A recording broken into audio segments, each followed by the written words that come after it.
நமஸ்காரம். இப்போ நம்ம பார்க்க போகிறது முருகனுடைய 4 வரி அல்லது 5 வரி தான் இருக்கும். அந்த மந்திரத்தை டெய்லி சொல்கிறதுனால என்னவாகும் அப்படின்னு கேட்டால், நமக்கு என்னென்ன தேவையோ அத்தனையும் முருகன் நமக்கு தருவார். திருப்பி திருப்பி சொல்கிற மாதிரி ஸ்ரத்த வேணும், நம்பிக்கை வேணும் இல்லையா? அது ரெண்டு கொண்டால் ஒரு வாழ்க்கையில் நம்மளால் எதையுமே சாதிச்சிடலாம். பகவான் அப்படியே நம்ம மனசில் இறக்கணும். இப்போ நம்ம அந்த பாட்டை பார்க்கலாம். சின்ன பாட்டு தான். ஏறுமயில் ஏறி விளையாடு முகம் ஒன்று,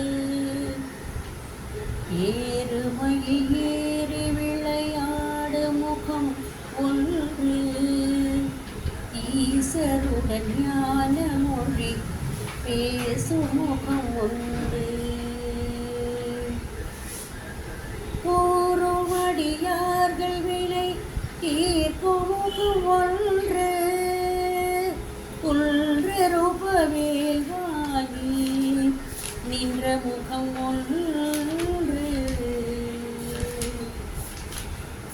மாறுபடு சூரரை வதைத்த முகம் ஒன்று, வள்ளி மனம் உணர வந்த முகம் ஒன்று,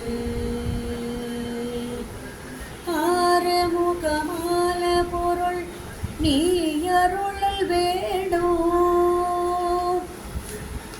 ஆறுமுகமான பொருள் நீ அருளல் வேணும், ஆதி அருணாச்சலத்தில் அமர்ந்த பெருமாளே, ஆதி அருணாச்சலத்தில் அமர்ந்த பெருமாளே,